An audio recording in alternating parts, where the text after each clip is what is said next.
at the other end of things, maximize the effect they have on us. My brothers and sisters, barely a month ago, we held historic elections that have caused dramatic shifts in our political landscape. I feel greatly honored that you, my compatriots, considered me worthy of receiving such an unprecedented and overwhelming mandate to steer the affairs of our beloved nation at this critical time in our history. The magnitude of this victory in the presidential elections and the gains that were made by my party, the National Democratic Congress, in the parliamentary elections naturally and justifiably resulted in great joy and celebration across our country, Ghana. But celebrations, no matter how justified and how well earned, must be supplanted by discernment, sobriety, and deeper insights into why we received this kind of mandate in the first place. By voting as you did on December 7th, the Ghanaian people conveyed a powerful message, yet often overlooked by us politicians. This message was powerfully emphasized by a giant of American political history, President Ronald Reagan, when he declared at his inauguration some 40 years ago that governments have no power except that granted by the people.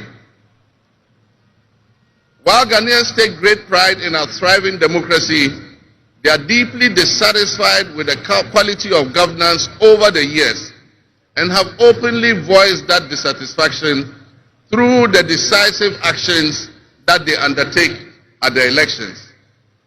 Our people also understand that democracy is not just a token adorned with periodic elections followed by pomp and pageantry with the establishment of a new government.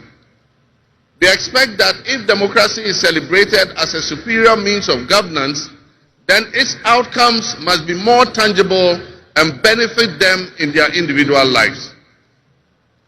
Any honest introspection and reflection on the pulse of our nation would reveal that many within our population do not feel that they have benefited from or partaking in this democratic dividend.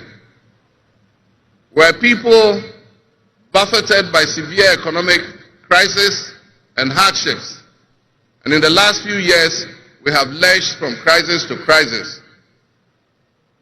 But there is hope on the horizon. Today should mark the beginning of a new opportunity. An opportunity for us to make a difference in our governance and our economic management. We shall reset our dear nation, Ghana.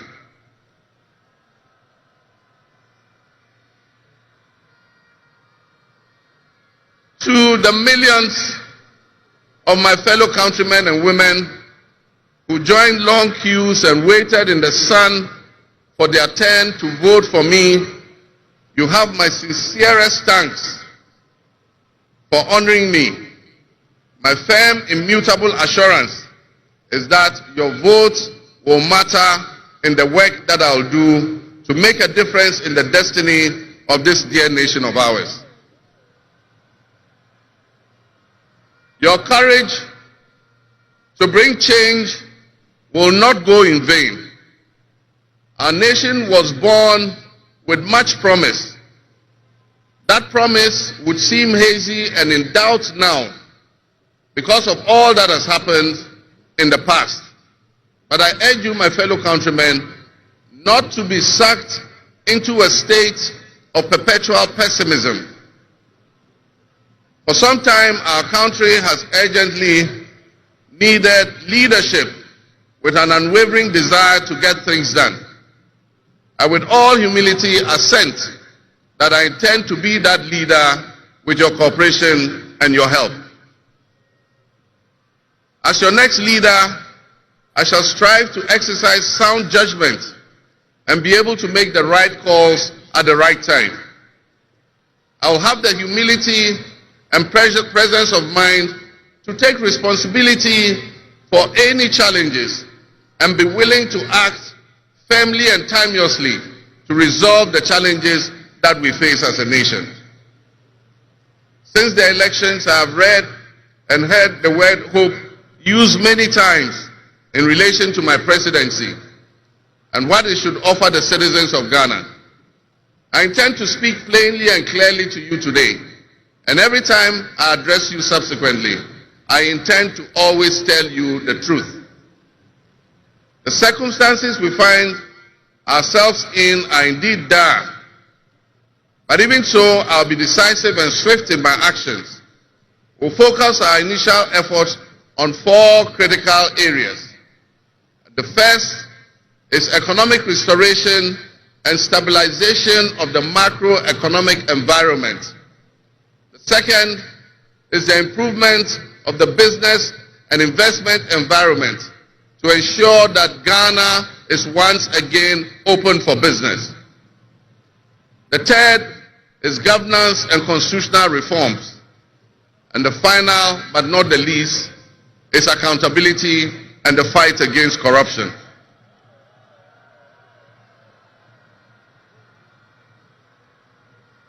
My brothers and sisters, actions have always spoken louder than words. With that in mind, I have entered into a covenant with you, the good people of Ghana, in which I have enumerated 26 actions that I'll take within my first 120 days. There is reason for hope, and there is every reason for hope.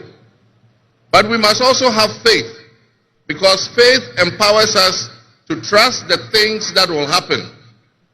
With faith, you believe what you know, and that is why we need faith to be able to achieve our reset. We need a reset with the faith we have in our country and our leadership. We need a reset with the faith we have in our institutions. We need a reset with our faith in our dear nation, Ghana. And by that I mean in all of us, because all of us are Ghana. You are Ghana, and I am Ghana. All of you seated here today, Ghanaian citizens, you are Ghana. The people who you are with or near you as you watch this on television, in your homes, or listen on radio, or follow on social media are what we call Ghana. I ask that we enter into the covenant with the Ghana we all love and the good people of our country who make up this dear nation. And I ask that you envision a Ghana that you want to live in, a Ghana that you want to leave behind to your children and your grandchildren. What can you do to help build that better Ghana that we all strive for? What behaviors, what attitudes and mindsets can we reset? We need a reset, and we have faith in Ghana's ability to overcome, excel, and be so successful with this reset that it will be difficult to imagine a time when that was not the case. As we stand at this momentous crossroads in our nation's history, I am honored and humbled to accept the mantle of the President of the Republic of Ghana. Today we celebrate a new administration and herald an unprecedented era of opportunity and transformation. With Nana, Jane, Opoku-Agyeman by my side, we are poised to embark on a journey of progress and inclusivity, united in our vision for a more prosperous Ghana.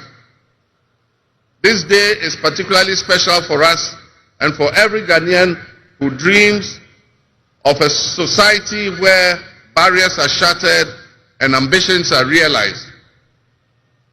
With the inauguration of Ghana's first female vice president, we have turned a significant page in our history.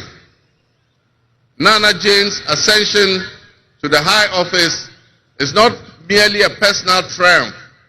It symbolizes our collective commitment to fostering a nation where gender equality and female representation are cherished and amplified.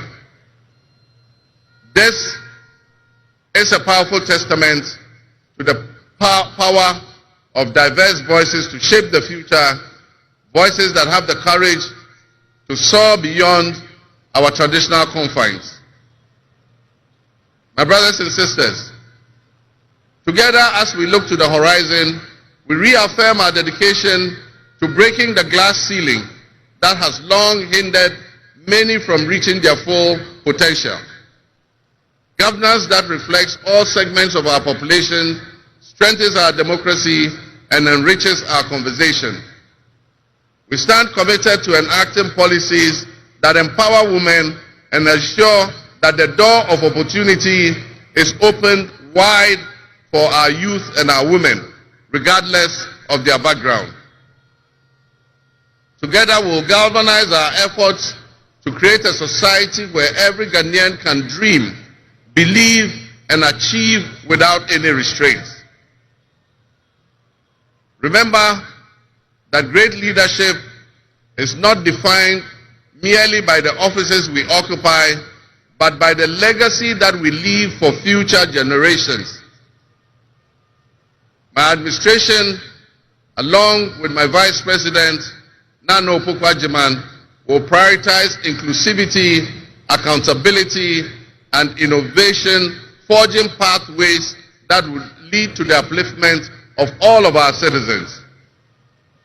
I'm profoundly grateful for this moment, a cornerstone in our journey towards a brighter future for Ghana. In this resounding victory, I see a clarion call, particularly from the youth of Ghana, a generation that is brimming with potential and dreams that are waiting to be realized. This moment is a powerful affirmation that your voices matter, that your aspirations are valid, and that your future must be our priority. We're committed to translating your hopes into action and creating opportunities for education, entrepreneurship, employment, and empowerment. Our policies will be tailored to sustain innovation and foster industry that engages today's young minds and equip them with the skills needed for tomorrow's challenges. Together with the private sector and captains of business, we will create decent and well-paying jobs. As we embark on this new chapter, I assure you that our decisions will champion diversity in all facets of governance, ensuring that every Ghanaian, regardless of your ethnicity, your gender, your age, your religion, or any background, will have the opportunity to contribute to our nation's story. Ghana's youth represent the heartbeat of our democracy. Their ambition will drive our policies as we strive to create an inclusive, equitable society where everyone has a seat at the table. Our vision hinges on the introduction and implementation of a 24-hour economy. We envisage an innovative and vibrant 24-hour Ghanaian economy, which will also be anchored in agriculture and agribusiness. This innovative approach would unlock potentials that have long remained dormant, enabling us to harness the energy and creativity of all our people. Just imagine a Ghana where our markets are alive and bustling at all hours of the day, with responsive public services accessible at all times, such that businesses can operate flexibly to meet the diverse demands that they are subjected to. And young people, including entrepreneurs, can find opportunities regardless of traditional institutions. The 24-hour economy model will also bolster job creation for the young people, stimulate local industry, and attract foreign investments, and allow us to build resilient communities and a sustainable future. This vision extends beyond mere economic transactions. It symbolizes empowerment, the empowerment of every Ghanaian to contribute to our national progress. My fellow citizens,